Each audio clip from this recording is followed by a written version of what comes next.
What's up? Tyler from Plugged On. I'm here with our concert review. I'm going to talk about the Knotfest Roadshow 2019, Behemoth, Gojira, Volbeat, Slipknot. Saw this in Camden, New Jersey at the BB&T Pavilion, August 31st. I was very much, I just think this is a great lineup. Definitely, Slipknot's the band I want to see the most. I haven't seen Slipknot since they headlined Mayhem Festival. I think that was 2012 when they headlined with Slayer. So it's been a really long time since I saw Slipknot, and I very much enjoy their new album. So absolutely could not miss this tour. Plus, haven't seen Gojira in about 5 years since they opened. I saw them open for Mastodon in Philly, and then I haven't seen Behemoth since Slayer's first initial tour of their farewell tour that they're doing. Slayer, Behemoth, Anthrax, all those bands. They were fantastic to see then. Wanted to see them again. Unfortunately, I missed their headlining tour too that they did with At the Gates and Wolves in the Throne Room or whatever. I just think this is a really cool package, and what I love about it, and I don't mind Volbeat. There's songs that I like. They're just not my cup of tea. Let's just say that. What I think's cool about this is, Slipknot's a fucking huge band. Volbeat's even very, very popular. I mean, not saying Gojira and Behemoth don't have any popularity at all. They definitely do, but I love seeing some of the older bands bring some of these just way heavier bands out on tours like this. And yeah, I know Gojira and Behemoth have been out on tours, big tours like this, but it's always cool to see that stuff, to spread more extreme metal to more people, to get in front of more faces. I think that stuff's awesome. The only thing to me, I think the lineup's great. I just wish there was one additional man, maybe even a band smaller than Behemoth, to open it up. Just give more exposure to stuff, because why not? It's a good opportunity for a lot of bands. But anyways, getting into it, Behemoth opened up. I thought Behemoth was fantastic. I think I enjoyed seeing them with Slayer a little bit more before, but I think that's because we were in an enclosed arena. The problem, the BB&T Pavilion has like a lawn section, and then there's the seated area.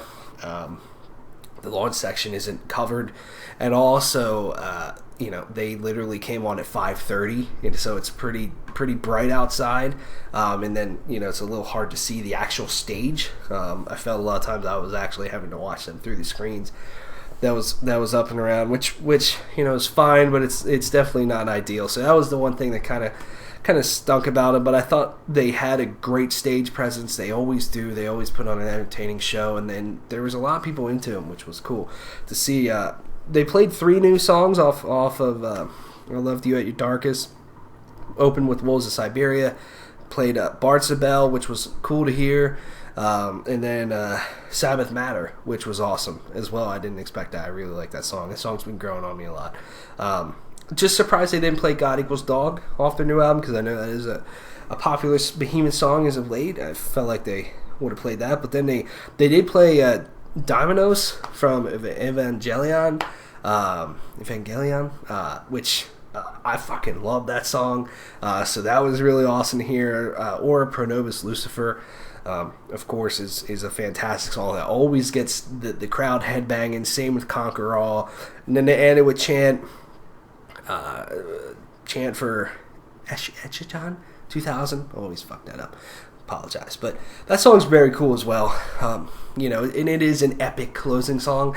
I will say, I think the reason why I liked them, seeing them with Slayer, is they ended with "O Father, O Satan, O Son," which is just one of the best closing songs of all time to me.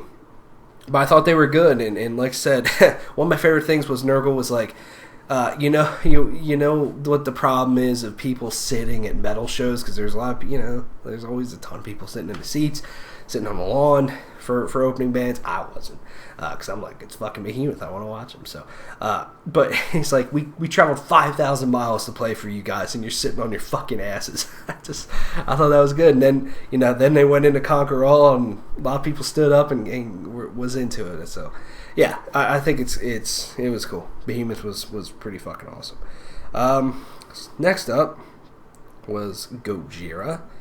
Gojira, I thought, put on a pretty good show. I'll say the only thing that I felt with them is that they seemed a little bit like they didn't want to be there and perform. And they did say, you know, they've been on this tour for 5 weeks. They only have a few more shows left, and that everyone's getting a little cranky backstage and all this stuff. Like, I can totally see that. You know, 5 weeks on the road is a long time, for sure.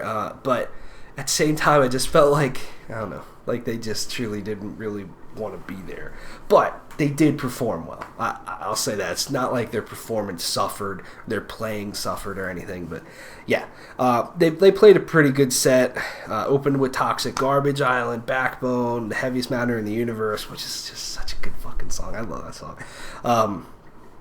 They played Stranded, The Cell, and Silvera from their latest record, Magma, which at this point's 3 years old. But I think a lot of those songs went over really well, especially Stranded. I mean, that is what I feel like the most popular Gojira song at this point.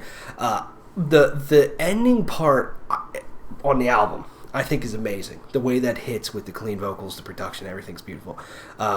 Live, it was fine. You know, it's the end of the tour. I'm not going to get pissy about it, but that's the thing. The Cell and Silvera just went over really well. Those songs are way heavier than I remembered. Also played Love, which is an old school track, and ended with The Gift of Guilt, which is an awesome song to end on. Not only is that song just a punch in the face, but it has a very cool, epic outro. And they did a little bit different stuff with all the tapping that they do. It's always cool watching Gojira play. They're such an interesting, unique band. They're a band that I feel like I always need to listen to them more, because they just have so much good stuff. And, you know, they're definitely a great band live, for sure. Yeah, so next up was Volbeat. I won't say too much about Volbeat just because, you know, I'm not in the interest of downing things that I don't enjoy just because I don't enjoy them. Volbeat was fine, you know, for what they do.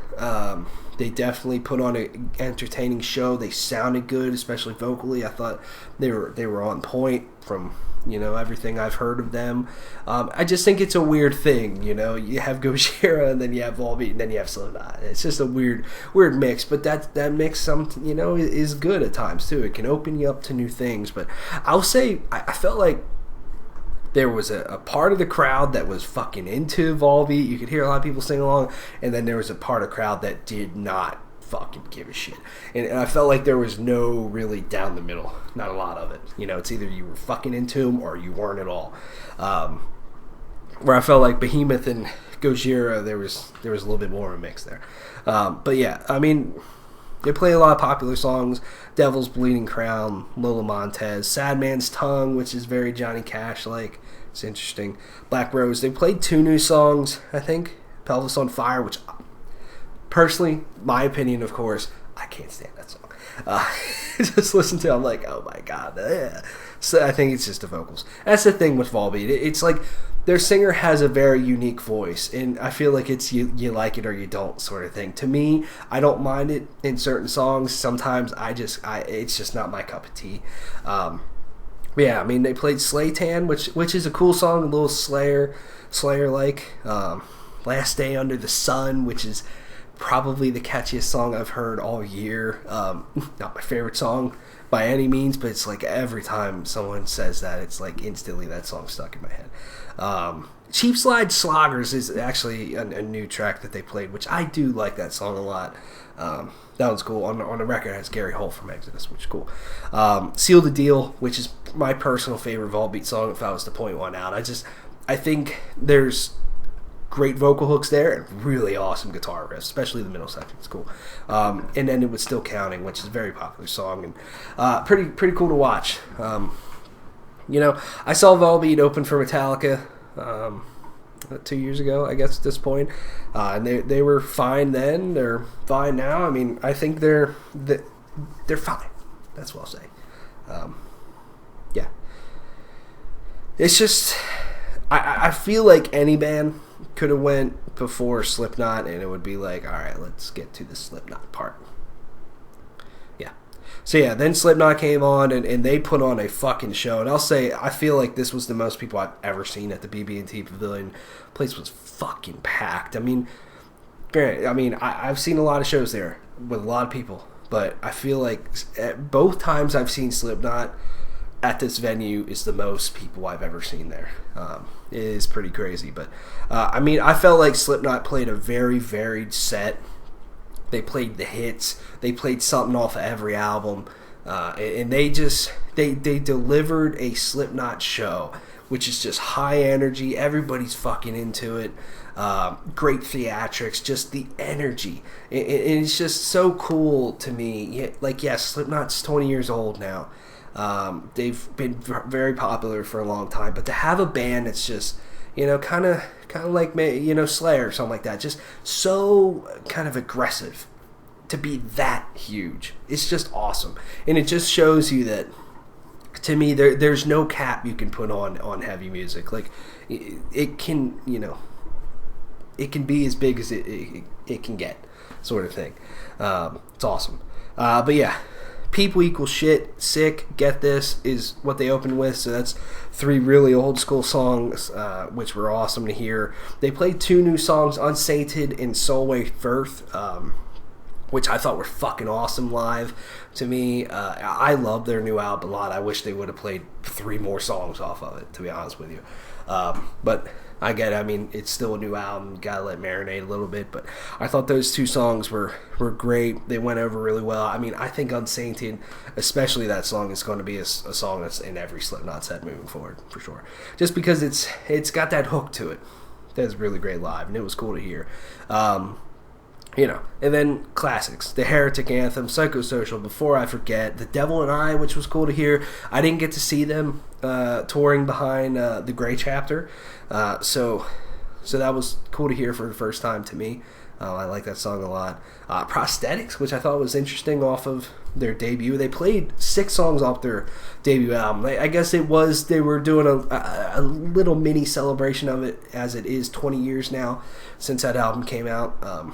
So yeah, they did play a lot of songs off it. Wait and Bleed is another one, and then Spit It Out, and ending with Surfacing, which Surfacing is such a hard fucking song. It really is.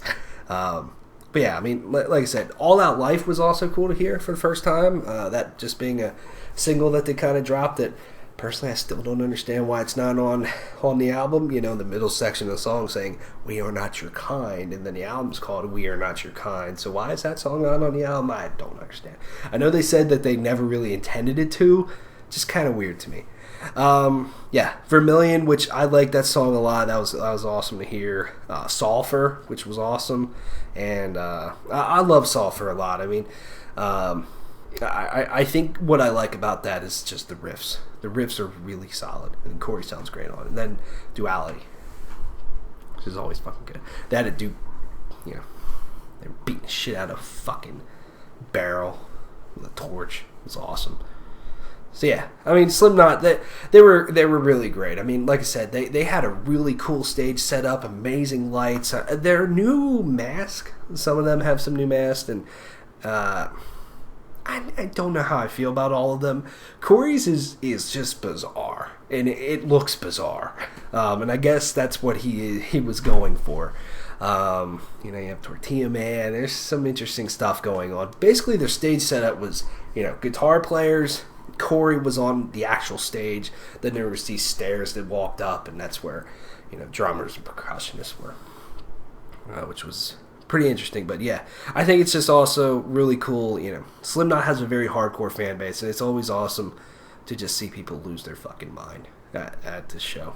So yeah, I think tour's about over by the time you're watching or listening to this. So if you went to it, let me know what you thought. Thanks for watching. See you later.